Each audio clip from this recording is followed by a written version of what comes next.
My name's Catherine Barinas, and I'm a theatrical designer, and I have been an artisan for quite a long time. And one thing that I enjoy doing is using the skills that I use making things for theater on other kinds of projects in a new sort of way.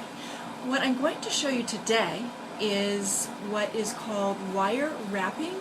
We use it in millinery to wrap the millinery wire for a couple of reasons. The most important is it allows you to stitch the wire onto something else so that you can attach the wire securely to something else, like for instance your hair. In theater, that's used a lot to keep hats on heads. Another thing that it allows you to do like this is it allows me to sew a wire to a hat securely without it slipping at all. Like this is inside of this hat and it's attached here. And what you do is you take the fabric that you want it to be covered with, and a lot of times you use it to match the hair color if you're doing it on a hat so that it doesn't show, and you wrap and glue it. So I'm going to show you how to wrap with a tulle, which makes for a really lightweight, thin covering that's very easy to stick pins or to stitch through. And then I'm going to show you a more decorative way for something that will allow you to use it for other purposes, like, well, for jewelry. Learning to work with tulle and let it be what it wants to be, and yet getting it to do what you would like it to do, takes a little bit of skill. But basically all you have to do is fold it up, and don't really worry about getting it to be all precise. Fold it up so that it is a small enough unit so that what you then do is just cut it.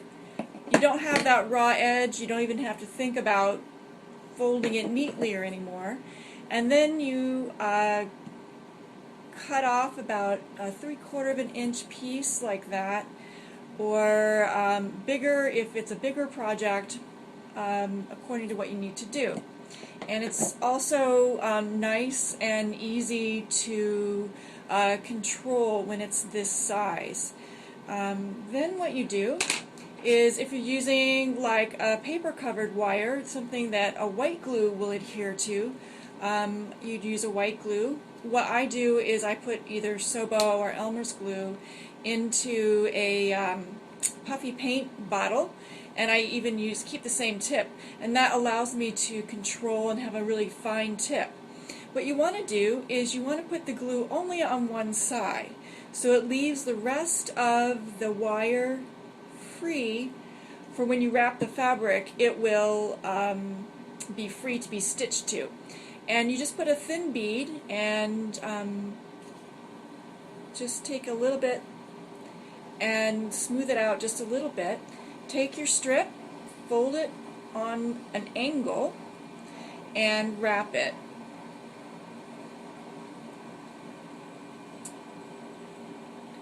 And it takes a little bit to get it started. It's going to be messy, and the more you wrap it and create the tension to it, then it goes.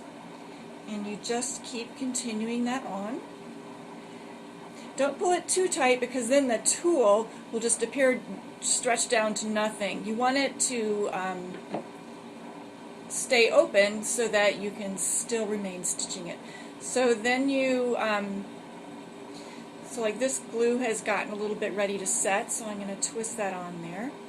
And then when I've gotten that glue done, I'll just add a little bit more and wrap it. And notice how I'm keeping one hand kind of to be messy and the other hand doesn't really touch the glue. So I always kind of have a clean hand. So this, my left hand in this case is the messy one, and my right hand I am keeping clean so I can continue to handle the tulle without getting it messy. So I'll wrap a little more, and then I'll keep going on there. a little bit too much. So I'll just wipe it on something else. Kleenex is good to have handy. Paper towel, moistened paper towel is good.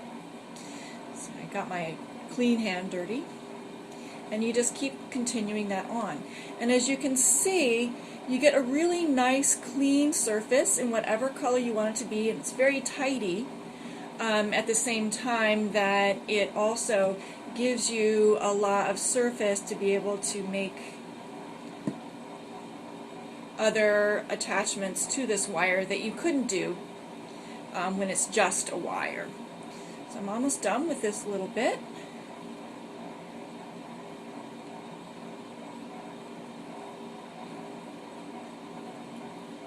And I'll continue down. Okay, now I'm going to talk about how to end it. So when you end it,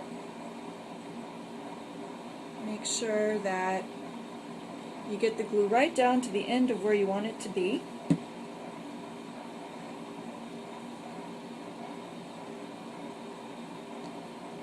And if you want to do an end, you would like to cover that wire because you don't want the sharp end of the wire. So I tend to wrap a couple of times around, fold it back over itself, cut it,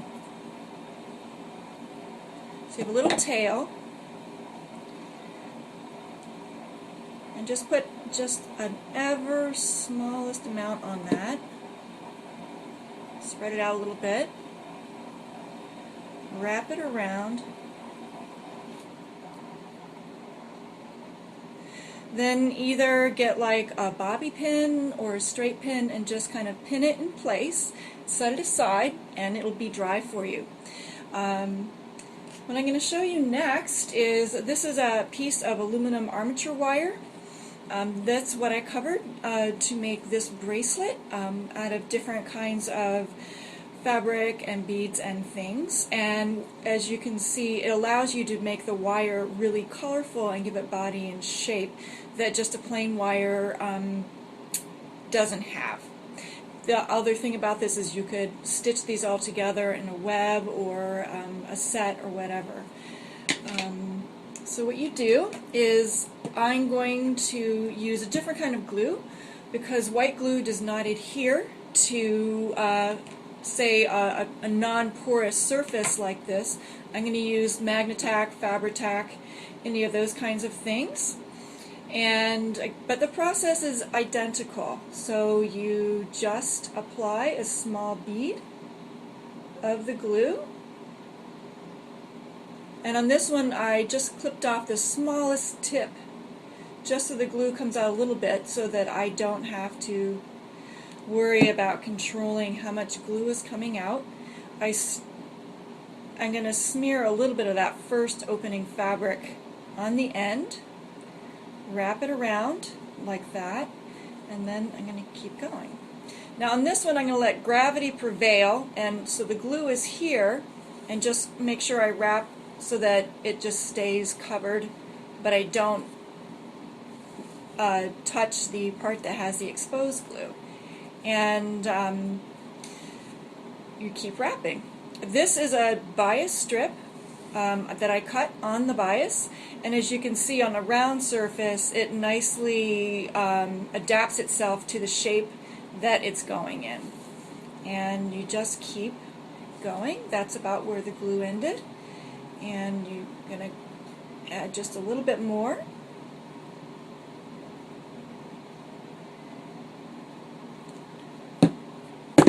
Whoops. And keep going.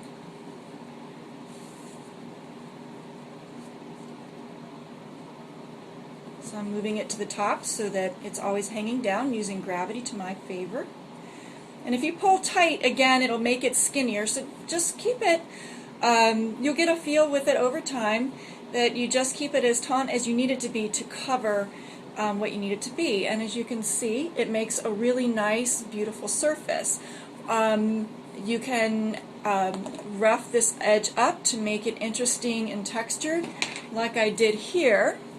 Or, like on here, I made sure I kept it kind of smooth so you really don't really see the finished edge. And that is about all there is to it.